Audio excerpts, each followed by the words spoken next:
What branch of were service offended was by it. he in? What branch? He was in the Army. He was a paratrooper in the Army. He was Corps of Engineers. He was fortunate in that he was stationed in Germany as an engineer, and he didn't have to go to Vietnam. So he was real fortunate in that regard. Yeah. But yeah, he was Army. He was an Army paratrooper, and he went to college. He went to the University of Clemson. He went to Clemson before he went into the service, and so went in as an officer and served for a number of years.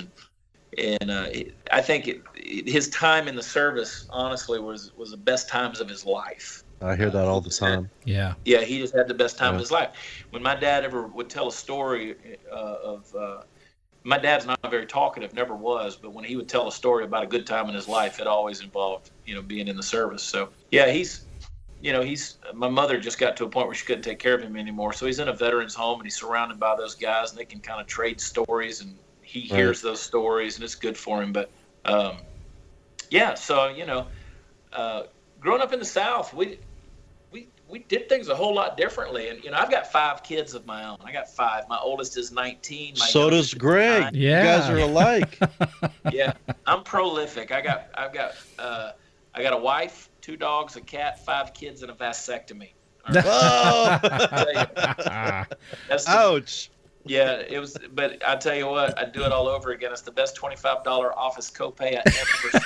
I did not need Obamacare to do it. I didn't need Obamacare to do it. So that's fantastic. Yeah, man. So did you write that down, Greg? I did. Not gonna happen. That's funny. Hey, real quick, y'all talk amongst yourselves for 10 seconds. I'm gonna grab this power cord. Sorry, I know that messes up the podcast. No. Well, we can edit it. Ad lib everything. So man, dude, it is really cool to have this guy on here. Such a big celebrity, even though he doesn't know it. Yeah, right. That's me laughing in the background. God bless Texas. Guns, family, religion, strength. I love it. Well, people ask me, they said, how did you get into this whole deal? And I tell them, I said, well, it was an accident.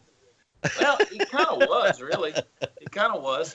I was in the corporate world, and I was sick and tired of it, and I just said, I've got to go out and make a living being myself somehow. And I've always been able to use my voice to make a living, whether it was training people or working with nonprofit organizations. And I've been on stage a lot most of my life. And I told my wife one day on the phone, I said, I'm just going to make a living being myself. And she said, how are you going to do that? And I said, well, I don't know. I said, but I've got some ideas. And right on the heels of that, a television network, which was starting, called me up and asked if I was interested in maybe hosting a show with them. And so we started doing that show, and it's a travel show and kind of a funny show. And I had a production assistant one day, and she said, you're always on social media. You're on Facebook and things like that. She goes, and you post a lot of funny stuff out there, and occasionally you'll post a video that's you're talking to somebody She goes, why don't you put that out on a broader scale, and maybe you can make some money off of it? And I said, I don't think I can make money off of that. I don't even understand how you do that. And I said, plus I don't think anybody would watch it. And she said, well, I think you're wrong. And fortunately, she was right.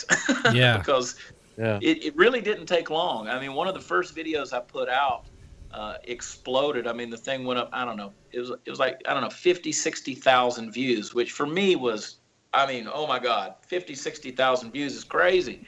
And then I did one that hit 1 million in 2 days. Jeez. And it was off to the races. So for me, once I put out a video that hit 1 million, my thought was, am I capable of doing it again? And so lightning continued to strike. I kind of found a formula for doing it, and I started doing those videos. Kind of what I call observational humor, stuff that everybody's affected by, everybody can relate to, but puts a smile on your face, but yet still makes a point. And then I had a few that really went big, and 8-10 million views on Facebook. And then, of course, around the middle of last year, I had a video called Unapologetically Southern. Great one. I've heard of that. Yep. Yeah, it got picked up by the mainstream media in a big way. Fox picked it up, and a lot of people picked it up. And that was the only one from, people call me a YouTube guy. I'm really not a YouTube guy. I'm more of a Facebook guy. And so at this point, I've got countless others that have, high hundreds of thousands. So at this point, I can pretty much do anything. I'm here in South Dakota. I was feeling patriotic, so I went up to Mount Rushmore a little while ago and did a little video up there in the middle of the snow. And, kind of one of those. What's that? You gonna post it? Yeah, I posted it a little while ago. Did you say anything about the founding fathers? These statues are rolling over in their graves. You know what I'm saying? I tried to be safe with this one. I kind of felt I was so safe with it that I felt dirty. But I quoted, of course, the guys that are on Rushmore. I quoted Washington. I quoted Jefferson. I quoted Roosevelt. And I quoted Lincoln. Just all of it about unity and how you come together as a country. Like Lincoln, who said, America's never going to be destroyed from the outside. America's only going to destroy itself from the inside if it ever happens. And so, that's kind of what we're seeing happening right now.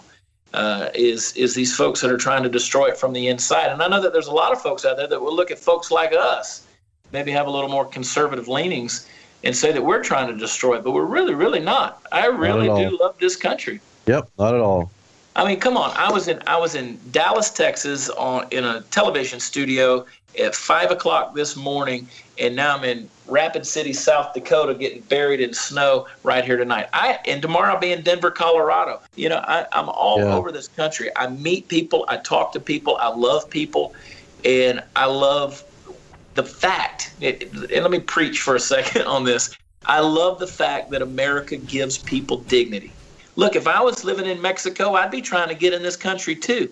Yeah. I'd be doing everything I could to get my family in here, legally, illegally, whatever it took. I'd want to be living in America. I can't blame those people for wanting to be here. That's an honest desire, because America affords you, it affords you a socioeconomic status that I don't care how impoverished you are. It gives you a socioeconomic status that's second to none anywhere in the world. And I've been all over the world. I've spent months at a time in the deepest depths of Africa. I've been there.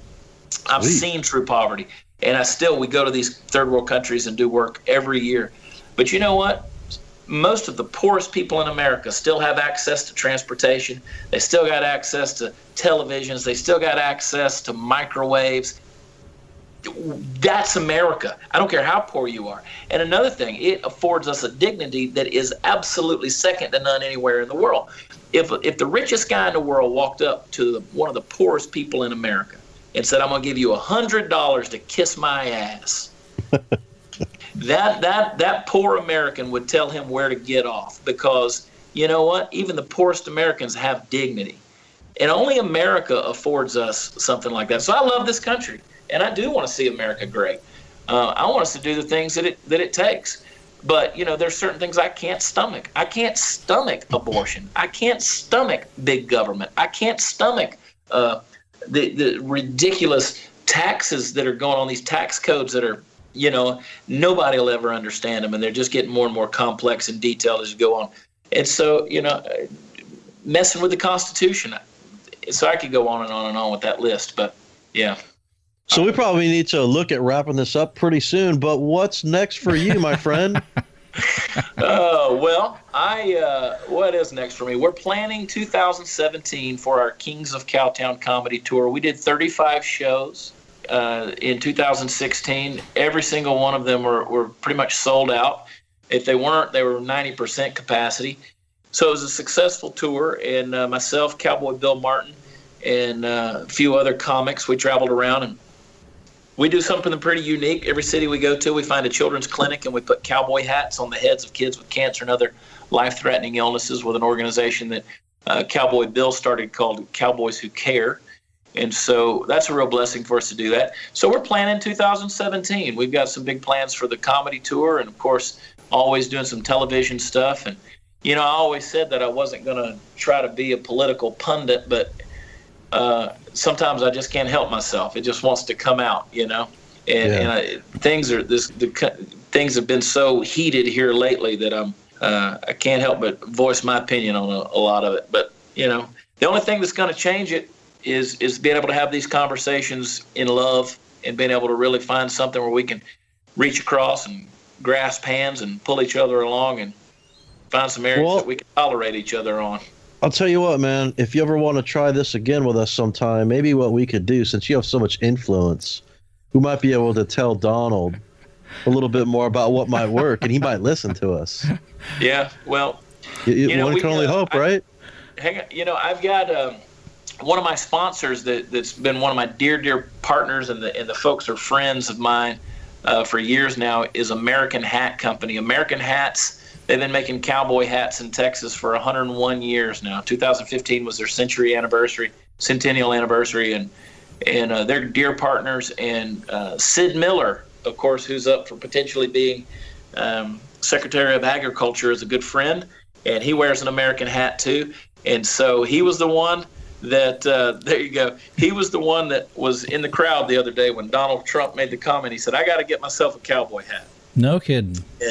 And so we had an American Hat Company cowboy hat made for Donald. It's engraved on the inside for President, United States President of the United States, Donald J. Trump. And it's got the year in it and all of those things. And it's a 1000X pure mink made cowboy hat. So it's a nice hat. It's fit for Donald's rug. Wow. Nice. Oh, Donald's rug. So you got any shirts or anything for your company or anything like that? Yeah, any merch? Yeah, we can buy. Yeah, prance around California with it on. I know, right? Well, I've got to update the inventory because after the comedy tour ended here this last week, my inventory was just depleted. But people can find me at chadprather.com, or if it's easier, go to watchchad.com. They both go to the same place. But I've got an online store there. We usually throw up some T-shirts and koozies and hats and a few things like that. But we'll be getting some more stock in here pretty soon.